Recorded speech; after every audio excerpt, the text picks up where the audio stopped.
हाँ, संत श्री हरिराम शास्त्री जी महाराज जोधपुर से। राधे राधे महाराज जी।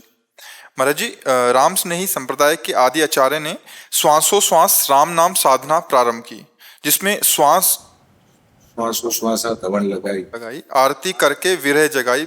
महाराज जी, इस पे प्रकाश डालें महाराज। हमारे यहाँ भी राधा नाम को ऐसे ही जपने को बोला गया है।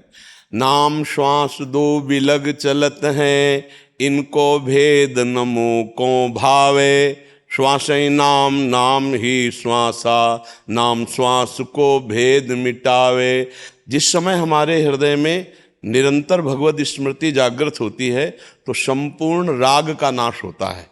जो हमारा देह राग है, जो हमारा भोग राग है, तब हमारे सत्य सच्चिदानंद के मिलन की आर्त भावना जागृत होती है, दैन्य भावना जागृत होती है, विरह भावना जागृत होती है।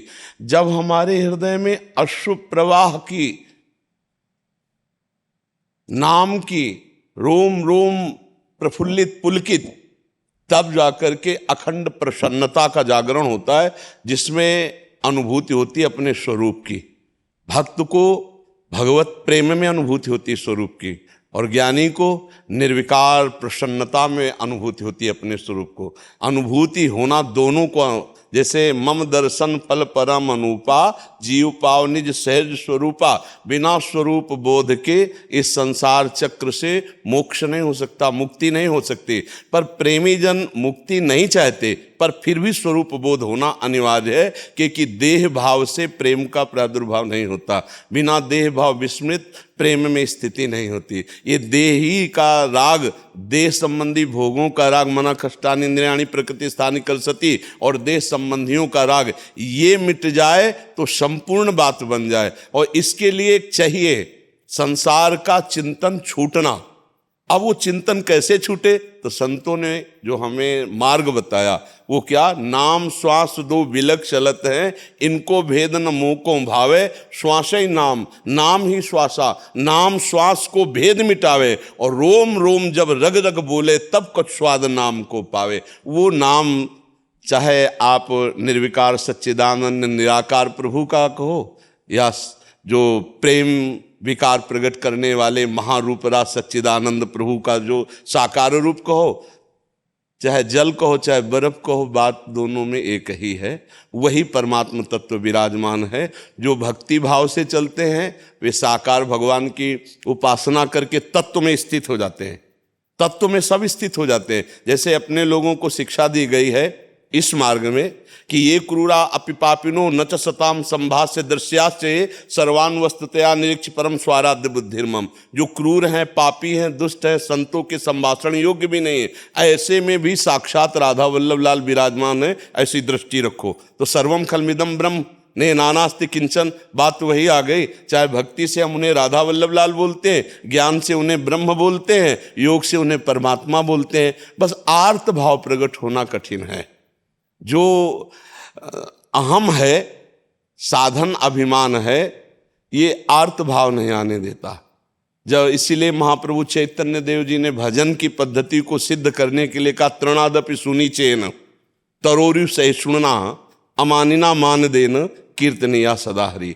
यदि हम अपने को तृण से भी नीच समझे, भक्ति मार्ग में ज्ञान में सबसे ऊंचा कोई है ही नहीं दूसरा, और भक्ति में सबसे नीचा, बस मार्ग में इतना अंतर है, आखिरी में एक ही रहता है। जैसे ज्ञान में है बस एक ही है बस है ज्ञान में, और भक्ति में जब हम आते हैं तो यही है, इस रूप में आता है। ब्रह्म नहीं, माया नहीं, नहीं जीव नहीं काल, अपनी उसुदिना रही एक रहे नंदलाल। हमारी जहां आसक्ति है बस वही रह गया, एक ही रह गया। सवाल तभी हल होगा जब एक ही रह जाएगा। अनेकता होने के कारण हमारे हृदय में ना आर्त भाव आ रहा है, ना प्रेम भाव आ रहा है, और ना ब्रह्म बोध हो रहा है। बस इसी की कमी रह गई है कि जो हम अपने आप को समेट लें, जितना हमारा फैलाव हो चुका है उसको हम समेट लें। समेटना बहुत कठिन महाराज जी। प्रवचन कर लेना बहुत सरल है, लेकिन समेटना बहुत कठिन है। जब मन इंद्रियों के साथ भोगों में विचरण करने के लिए चल पड़ा, अब उसको रोक ले, वही महात्मा है। बहुत कठिन बात, बहुत कठिन बात। ये मतलब अपने लोग इस मार्ग में तो वो समझ में आता है ना, प्रवचन कर लेना, प्रवचन सुन लेना, ये तो बहुत सरल विषय प्रदर्शन है है। महाराज, वो प्रदर्शन है, हाँ, लेकिन वो अंदर के विकारात्मक भाव को दर्शन है। हाँ, तो अब बिना साक्षी भाव आए इंद्रिय और मन को रोकना बहुत कठिन महाराज जी। जब हम इंद्रिय और मन में तदात्म होते कि मैं देखूंगा, मैं सूंघूंगा, मैं भोगूंगा, मैं चखूंगा, बड़ा मुश्किल है। जब तक दृष्टा भाव साक्षी भाव नहीं आता है तब तक बहुत कठिन बात है। अब होता क्या, नाम जब तो हम शुरू करते हैं लेकिन नामापराध बनते हैं तो नाम का प्रकाश नहीं हो पाता है। हम परमार्थ पे चलते हैं पर चलने की प्रक्रिया जो हमारी है वो गलत है। जैसे हमें जाना है बिहारी जी, हम बहुत दौड़ रहे हैं लेकिन छठी कला की तरफ, लक्ष्य नहीं मिल पाएगा। तो हमारी चलने की प्रक्रिया सही हो, हमारी चलने की प्रक्रिया सही हो तो हम बहुत धीमी गति से चलने पर भी अपने लक्ष्य को प्राप्त कर ले। शांतिरव्यर्थ कालत्वम विरक्तिर्मान शून्यता, आशा बंदा समुत्कंठा नाम गाने सदा रुचि, आसक्तिस्तद गुणाख्याने प्रीतिस्तद वसति स्थले इत्यादनुभावास्युत भावांकुरे जनाहा। जब ये स्थिति आवे तो हम सही मार्ग में चल रहे हैं। क्या? शांति। हमें कोई गाली दे, हमारा कोई अपमान करे, तिरस्कार करे, जैसे कोई विदेशी भाषा में हमें गाली दे और हम नहीं जानते तो हम हंसेंगे और चल देंगे, ऐसे जब हमारी भाषा में हमको गाली दे और हम समझें और मुस्कुरा के चल दें, उसे शांति कहते हैं। शांति, जो कोई हमारा अपमान करे और हम उसका मंगल मनाएं। पहला इस सूत्र जो परमार्थ का है वो बहुत बहुत ही कठिन रखा गया, शांति पहला ही रखा गया है। साधु का सबसे बड़ा गुण है तितिक्षा। जब कपिल भगवान साधु के लक्षण वर्णन तो तितिक्षवा सबसे पहला लिखा। ये तितिक्षा में ही हम फेल हो जाते हैं। जो यम ही न व्यथ्यंते पुरुषम पुरुषर्षव सम दुखा सुखाधीरम सोमृतत्वाय कल्पते। जो इस व्यथा को सह जाए, महाराज व्यथा को सहना बहुत कठिन है। ईश्वर को साक्षी करके, अपनी आत्मा को साक्षी करके देखा जाए तो अपने ही निर्णायक जब निर्णय करेंगे तब हम पता चलेगा कि हम कहाँ हैं, वास्तविक सही है कि नहीं। दूर से तो देखकर हमें क्या कहते हैं या किसी को क्या कहते हैं, लेकिन जब हम ही निर्णायक बने और हम अंदर से निर्णय करके देखें कि हमारे सब साधना का फल है अंतःकरण का समत्व में युक्त होकर के भगवदाकार हो जाना या ब्रह्माकार हो जाना। स्वरूप तो जैसा पहले था वैसे ही अब है, वैसे आगे। शांति, हमारे अंदर इतनी सहनशीलता आ जाए कि हमें अपमानित किया जाए, हमारा तिरस्कार हो, हमारा अमंगल किया जाए और हम उसका मंगल करें, हमारे हृदय में किंचन मात्र भी अशांति ना आवे। पहला लक्षण सही मार्ग में चलने वाले पति का। अव्यर्थ कालत्वम, एक सेकेंड भी हमारा व्यर्थ न जाने पावे। त्रिभुवन की राज लक्ष्मी देने पर भी जो आधे पल के लिए भगवान का सुमिरन नहीं छोड़ता वही महाभागवत है। शांति रव्यर्थ कालत्वम और विरक्तिर, संपूर्ण भोगों से वैराग्य। त्याग कहते हैं भोग की इच्छा होने पर हम नहीं भोगेंगे क्योंकि भगवत मार्ग के पथिक है, और वैराग्य कहते हैं भोग की इच्छा ही ना हो। विरक्ति और मान शून्यता, किंचन मात्र भी मान की आकांक्षा ना हो, सभी मान प्रद आप अमानी। मान शून्यता, आशा बंधा, ये दृढ़ आशा है कि इसी जन्म में हम जीवन मुक्त होंगे, भगवत प्राप्त होंगे, इसी जन्म में मुझे भगवत प्राप्ति करनी। समुत्कंठा नाम गाने सदा रुचि, उत्साह संपन्न होकर सदैव नाम में डूबा रहना। देखो, बिना नाम के किसी भी संप्रदाय के कोई हो आगे नहीं बढ़ सकता। जैसे संन्यास मार्ग में है तो प्रणव है, प्रणव में चित्त वृत्ति को निरंतर लगाइए, प्रणवाकार वृत्ति कर दीजिए तो वही प्रणव त्रिगुणात्मिका माया के द्वारा रचे हुए स्थूल सूक्ष्म कारण से आपकी रति हटाकर स्वरूप में स्थित हो जाएगा। बिना जप के, बिना चिंतन के समय व्यर्थ जो करते हैं वो अध्यात्म की ऊंचाई पर नहीं चढ़ पाते हैं। विरक्तिर मान शून्यता, आशा बंदा समुत्कंठा नाम गाने सदा रुचि। उत्कंठा, उत्साह सहित मानो परम धाम हम बटोर रहे हैं। ऐसे जैसे गरीब आदमी रुपया के लिए ओवर टाइम करता है, ऐसे हम अलग एकांत छुप करके अपनी चित्त वृत्ति को अपने आराध्य देव के नाम में लगाएं। जितना नाम हमारा चलेगा उतना ही हमारे अंदर ज्ञान का, भक्ति का, वैराग्य का प्रकाश होगा। और आसक्ति तद गुणाख्याने, भगवान के चरित्रों के कथन श्रवण में आसक्ति होनी चाहिए। ये बड़े बड़े सिद्धों में देखी गई, श्री सुखदेव जी में, सनक सनंदन सनातन सनत कुमार में, भगवान शंकर में, बड़े बड़े महापुरुषों में देखी गई। तो साधक के लिए ये साधना है और सिद्धों का ये स्वादनीय विषय है, भगवान की लीलाओं का गायन, भगवान की लीलाओं का श्रवण। और आसक्ति तद्गुणा खाने पीतिस तद्वत्ति स्थले, जहाँ हमारे प्रभु की दिव्य लीलाएं हुई है, जैसे काशी है, अयोध्या है, चित्रकूट है, वृंदावन है, इन्हीं में हमारा वास, इन्हीं में हमारा भ्रमण होना चाहिए। भागवतिक स्थानों में हमारा भ्रमण होना चाहिए, भगवत लीला गुणगान में हमारी रुचि होनी चाहिए, एक क्षण भी हमारा समय व्यर्थ नहीं जाना चाहिए। बहुत सहनशील, निरंतर भगवत स्मरण परायण। तो अभी मंजिल हाथ में है, प्राप्त थोड़ी करना है, भगवान तो प्राप्त हैं। प्राप्त भगवान की प्राप्ति करनी है, नित्य प्राप्त भगवान की नवीन अनुभूति करनी है। बस ये हमारा राग छूट जाए, हमारी ममता छूट जाए। जी। राम स्नेह संप्रदाय के स्वामी रामचरण जी महाराज ने कहा है, आरत सोही आरती, सुमरण सोई सेव, देही सोई देवरो, राम निरंजन देव। महाराज जी, इसको जब हम अपने स्वरूप में लेते हैं ना, तो एक ही बात हो गई।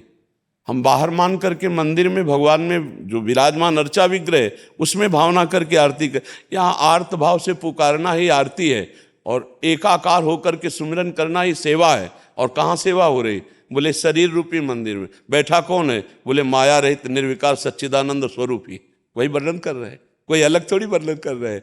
जो यहाँ बैठा है वही मंदिर में बैठा है, जो बाहर है वही भीतर है। अगर बाहर भीतर में भेद है तो अभी ज्ञान कच्चा। जो बाहर और भीतर एक ही देखता है वही है। आंख खुले तो निरंजन और आंख बंद हो तो निरंजन। आप बताइए, वो गुरु का दिया हुआ अंजन कैसा, जो आंख खोलने पर निरंजन न दिखाई दे और आंख मूंदने पर निरंजन दिखाई दे। जो आंख मूंदने पर वही आंख खोलने पर है ना। बाहर भीतर एक ही है, दूसरा नहीं है। महाराज जी सही है, ये भी ब्रह्म है। जब अन्वय व्यतिरेक पद्धति से चलते हैं तो व्यतिरेक से जब ये नहीं, ये नहीं, ये नहीं, तो जब है में पहुंचते हैं तो फिर लौट के जब देखते हैं तो सर्वम खलमिदम ब्रह्म, तो ये भी ब्रह्म है। ये भी जो निरंजन माया रहित है ना, वही ये है, दूसरा कोई नहीं है, वही ये है।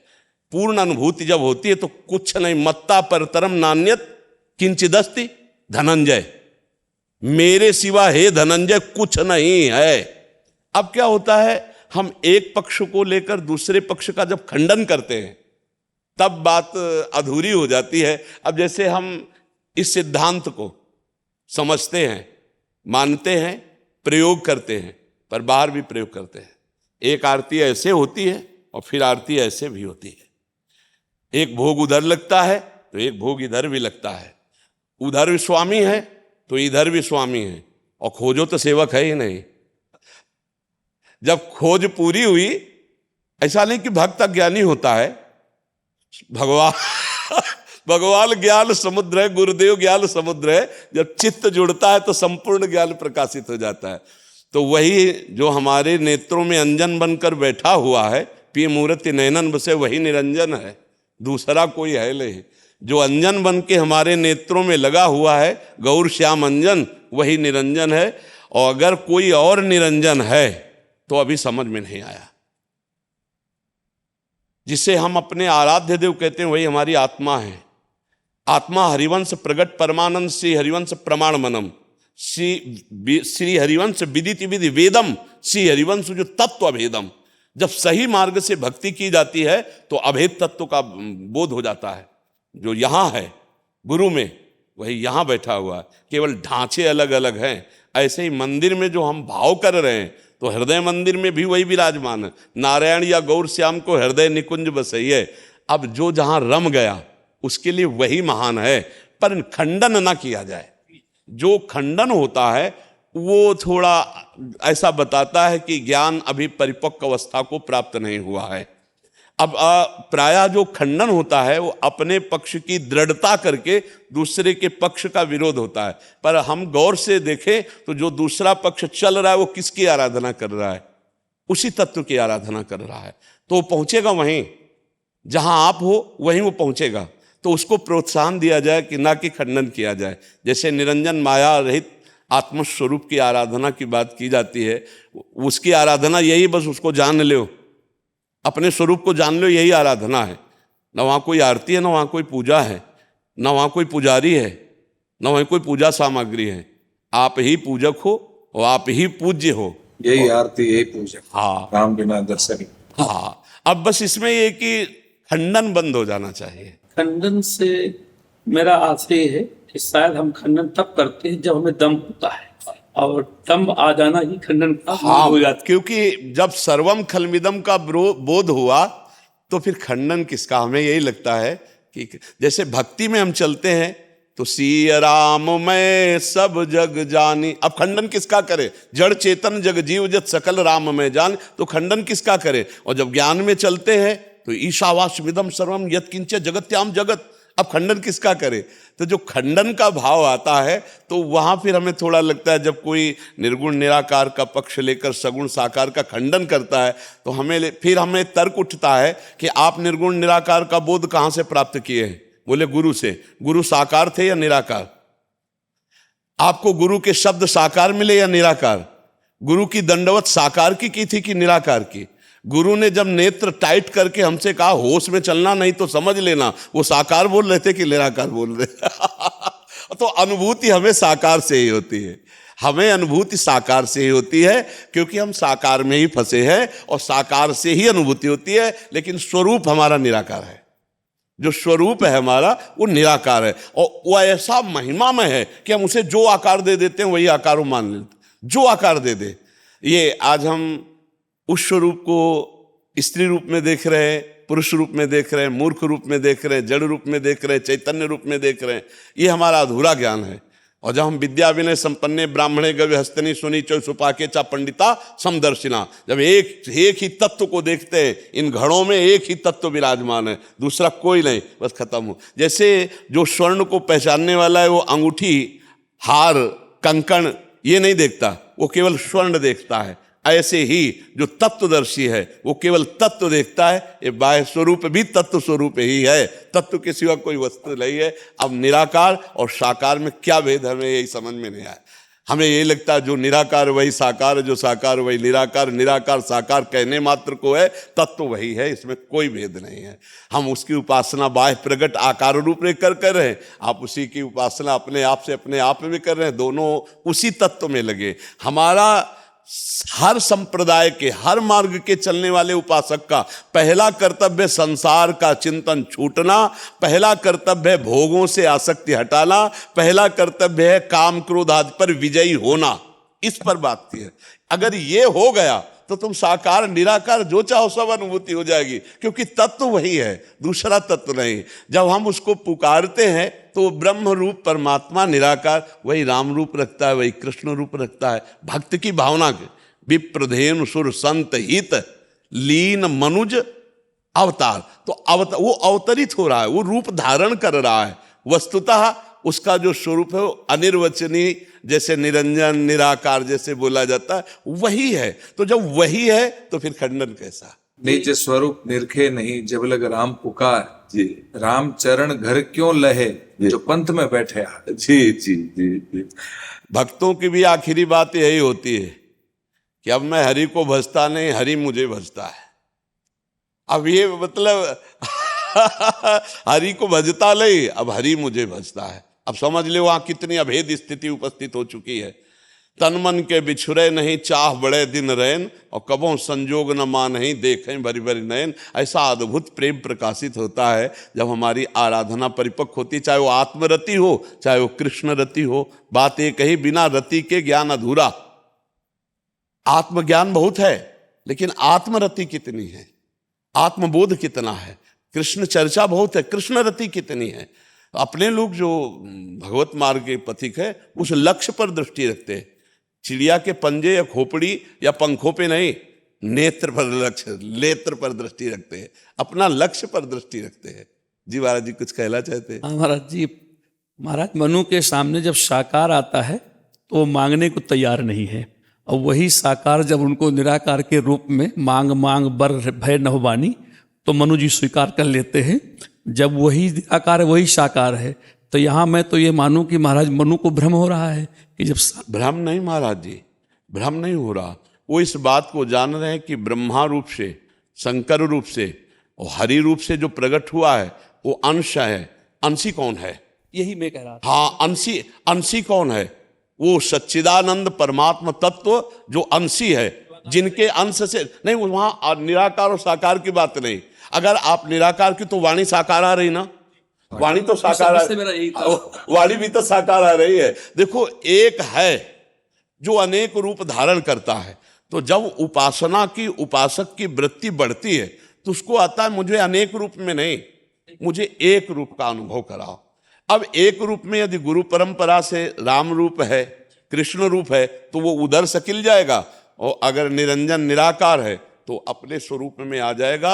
आप ही हैं वो, और दूसरा नहीं है। पूर्णता में आप हमें ये बताइए कि आपके सिवा और कोई है क्या? लही है ला। तो जो मनु जी के सामने शिव रूप में गए, ब्रह्मा रूप में गए और हरि रूप में गए, बार बार कहा कि वरदान मांगो, तो वो उन्होंने नहीं मांगा। लेकिन जब आकाशवाणी हुई तब उन्होंने जो मांगा कि आप हमारे पुत्र रूप में आइए, आप, तो कौन आए? अब हमें बताओ, ये राम रूप में कौन आए? वही सच्चिदानंद है। सच्चिदानंद। तो हम जब गौर से देखते हैं तो लीला में थोड़ा भेद दिखाई देता है। जिनको उन्होंने ना करके कहा वही वो थे और नहीं था। जब शिव रूप में, हरि रूप में, ब्रह्मा रूप में उनकी संतुष्टि नहीं हुई तो वही एक अव्यक्त रूप रख करके आकाशवाणी की, दूसरा कोई नहीं था। महाराज, जब अर्जुन जी ने कहा कि मैं कोई श्री कृष्ण और बलराम नहीं हूं ब्राह्मण के पुत्रों की रक्षा के लिए, और मैं देखते हो अग्नि में जल जाऊंगे यदि रक्षा न करूं, नहीं कर पाए, तब ले गए एक भूमा पुरुष के दर्शन करा ले। ये भूमा पुरुष कौन थे? आप ही तो बैठे थे। आप ही एक रूप में नमस्कार कर रहे, आप ही दूसरे रूप में भूमा पुरुष बैठे। या रहस्य रघुनाथ कर वेग न जाने कोई, और जो जाने रघुपति कृपा तो सपने मोह न होए। वही ऐसे निरंजन रूप में विराजमान है, वही सर्व सत्ता रूप में विराजमान है, और वही सर्व रूप में विराजमान। वासना वासुदेवस्य वासितम भुवनत्रयम् सर्वभूत निवासोस्मि वासुदेव नमोस्तुते। जो चीटी में विराजमान है वही ब्रह्मा में विराजमान है। गुरु कृपा से बात समझ में आ गई। चाहे अव्यक्त होकर बोलो, चाहे व्यक्त होकर के बोलो, हो तुम ही, तुम्हारे सिवा दूसरा कोई नहीं है। ये बात पक्की महाराज जी, एक के सिवा दूसरा कोई नहीं। हाँ, जब जहां जैसी आवश्यकता हुई वैसा बल ज्ञान विक्रम प्रकाशित किया। जैसे परशुराम में वही रूप ब्रह्म और राम रूप में वही ब्रह्म, पर जब राम रूप के सामने आते हैं तो आपका स्वरूप लघु हो जाता है, महिमा अपनी लघु कर लेते हैं। राम रूप की महिमा पर तत्व में अंतर नहीं है। हम अपने जो मार्ग के चलने वाले पथिक हैं, हम तत्व को देखते हैं। जैसे एक गणेश जी और चूहा, उनकी सवारी बेचने गया तो स्वर्णकार ने कहा कि चूहे के 5,000 रुपये, गणेश के 2,500 रुपये। ऐसे कैसे हो सकता है?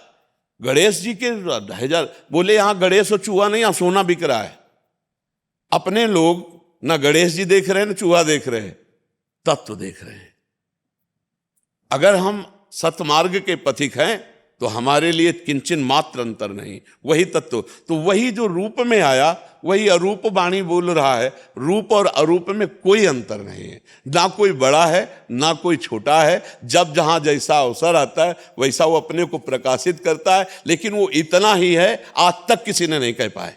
इतना ही है ये नहीं कहा जा, वेद जब नेति नेति कह दिए तो इतना ही नहीं कहा जा सकता। इसलिए वो अनंत है। एक शब्द उसका नाम अनंत भी है। अगर हम सीमा पा चुके तो फिर अनंत कैसे?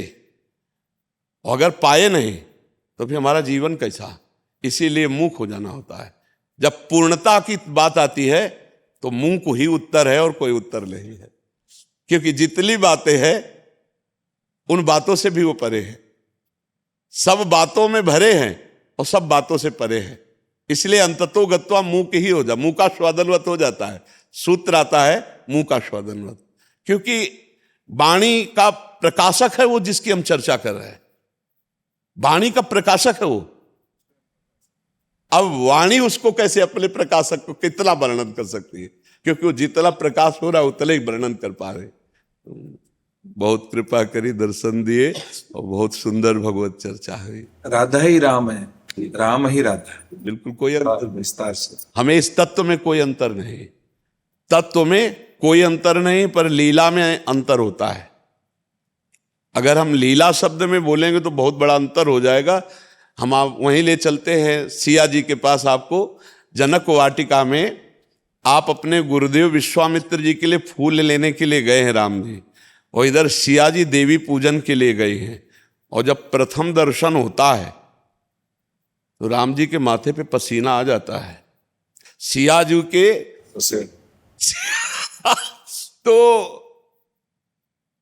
किशोरी जू और लाल जू एक ही तत्व है, रसो या परमानंद एक द्विधा सदा, राधा कृष्ण रूपाभ्याम तस्मै तस्मै नमो नमः। जिसे वेद कहता है रसो वैसा रसम हेवम लब्ध्वा आनंदी भवतु, वो रस ही की मूर्ति दो रसिक लाडली लाल, रस ही सो विलसत रहे रस भरे नयन विशाल। जिनके एक कटाक्ष से करोड़ों काम मूर्छित हो जाते हैं, वो मदन मोहन श्री लालजू महाराज हरि वही राम है, वही राम है, उनमें कोई अंतर। और अब अंतर की बात आपको कह रहा हूं कि जब हमारी किशोरी जी मुस्कुरा के तिरछी चितवन से देख लेती हैं तो वेणु करान निपतिता स्खलितम शिखंडम भ्रष्टम च पीत वसनम ब्रजराज सूनो यस्या कटाक्ष सर्पात विमूर्छितस्य ताम्राधिकाम परिचरामि कदा रसेल। जब मुस्कुरा कर तिरछी चितवन से देख लिए तो मदन मोहन मुनिमन मोहन सुमन मन मोहन की बंसी गिर गई और महाराज प्रेम विकल होकर के मूर्छित होने लगे। यस्या कटाक्ष सर्पात विमूर्छ। इसीलिए इस राधा तत्व का वर्णन करने के लिए फिर एक अलग चैप्टर हो जाएगा। तत्व में तो सब पूज्य धर्म सम्राट करपात्री जी से जब राधा तत्व के वर्णन की बात आई सुधा निधि के विषय में, तो उन्होंने कहा ब्रह्म तत्व का तो, पर राधा तत्व के विषय की जो बात है ये बड़ी गूढ़ और रहस्यपूर्ण है, हो नहीं सकता। हाँ क्योंकि ये जब ये बात आती है तो तब उपमा कवि रहे जुठारी कहीं पत्रों विदेह कुमारी, तो वो बात तो एक ही। ऐसा देखो महाराज जी, तत्व ज्ञान और प्रेम लीला इसमें बड़ा अंतर हो जाता है। जब हम प्रेम लीला में उतरते हैं तो ज्ञान को गौड़ होना पड़ता है, ज्ञान को गौड़ होना पड़ता है। हम प्रेम से जो अपने प्रीतम को तो रोना भी आता है, बिलखना भी आता है। अगर हमको उस समय ज्ञान रहा कि मैं और तू में भेद नहीं, वही एक तत्व है, तो रोना नहीं आ सकता। प्रेम में फिर सब विस्मरण हो जाता है और एक मात्र केवल प्रीतम की याद में। तो इसीलिए वृंदावन का जो प्रेम है वो किशोरी जी के चरणारविंद के आश्रित है। तो राधा तत्व में एक ही है, तत्व में अंतर नहीं है, पर ये वो राधा तत्व है जिनके चरणों में महावर स्वयं श्री कृष्ण लगाते हैं। रसघन मोहन मूर्तिम विचित्र केलि महोत्सवोल्लसितम राधा चरण विलोडित रुचिर शिखंडम हरिम बंदे। श्री श्यामाजू के चरणन की बलिहारी जे हैं बसत किशोर लाल के प्राणन मध्य सदारी। लालजू के हृदय मंदिर में छुप कर रहने वाले जो चरण हैं वो हमारी प्रियाजू के हैं। चापत चरण मोहन लाल कुंवरी राधे पलंग पौड़ी सुंदरी नौबाल। ये महा एकांतिक वृंदावन नौ, इसमें फिर लड़खड़ा जाएंगे, फिर तत्व की बात नहीं हो पाएगी। फिर इसमें दूसरा मार्ग चल पड़ता है जो तत्व से आगे का है, रति तत्व ज्ञान के बाद, जहाँ से हम कभी कभी गर्व में बोल देते हैं कि वासुदेवा स्वरमिति गीता की जहाँ से पढ़ाई पूर्ण होती वृंदावन की, वहाँ से क्लास शुरू होती है। वृंदावन के प्रेम की क्लास वहाँ से शुरू होती वासुदेवा स्वरमिति। जब वहाँ से पढ़ाई पूर्ण होती तब यहाँ वृंदावन की प्रेम रति बड़े बड़े सिद्ध महापुरुषों को मंद मुस्कान से घसीट करके अपने दासी भाव में कर लिया। ये ऐसे वृंदावनाधीश्वर युगल सरकार। अब इनका जो प्रेम रस है इन्हीं की कृपा से समझ में आया। यहाँ बुद्धि काम नहीं करेगी, यहाँ बुद्धि काम नहीं करेगी। ये ब्रह्मेश्वरादि सुदरूह पदारविंदो श्रीमत् पराग परमाद्भुत वै भवाया सर्वार्थ सार रसवर्षि कृपार्थ दृष्टि तस्या नमोस्तु वृषभानु भुवो महिमने। ये लाडली जू की महिमा है, वृंदावन की महिमा। तो एकांतिक जब प्रियाजू कृपा करें, प्रेम प्रकट हो, तब समझ में आवे। राधा तत्व पर तो फिर बात अलग हो जाती। राधा तत्व बहुत, जब हम तत्व की बात करेंगे तब तो सब एक ही है। और जब प्रेम की बात करेंगे तो राधा प्रेम के भिक्षुक हैं हरि। दान दैरी नवल किशोरी, मांगत लाल लाड़िलो नागर, प्रगट भई दिन दिन की चोरी। यहाँ उद्धव जैसे परम ज्ञानी भी ब्रज गोपियों की आंसुओं से भरी हुई जो वाणी सुनी, जो रूप देखा, तो आप विकल हो गए और कहा कि श्री कृष्ण ने मुझे ठग लिया, आज तक वो मुझे आनंद नहीं मिला जो इन गोपियों को है। इसलिए मैं यहाँ वृंदावन में कोई लता गुल्म औषधि बनना चाहता हूँ जिससे इन ब्रज गोपियों की चरण धूल पड़े और मैं प्रेम युक्त हो जाऊं। ज्ञान तो बृहस्पति जी के शिष्य है, जगत गुरु भगवान के मित्र हैं, उद्धव जी को कौन सी ज्ञान की कमी। पर जब प्रेम की बात आई तो उद्धव कोरे अपने को पाए कि श्री कृष्ण ने ठग लिया, अपना प्रेम हमें नहीं दिया। श्री कृष्ण प्रेम समुद्र होते हुए भी अपने प्रेमियों से ही प्रेम का रहस्य खुलवाते। तो जिन गोपियों में ये प्रेम, वो गोपी कहां से प्रेम प्राप्त की? आधाय मूर्धन यदा पुरुदार गोप्या काम्यम पदम प्रिगुणै रपि पिच्छमौले, भावोत्सवेन भजताम रस काम धेनुम, तम राधिका चरण रेणु महम स्मराम। श्री किशोरी जी की चरण धूल माथे पे रखने से गोपी प्रेम की ध्वजा हुई और श्री लाल बिहारी को अधीन करने वाला प्रेम प्राप्त किया। वो प्रेम समुद्र से लाडली जो है श्री राधा किशोरी जो है।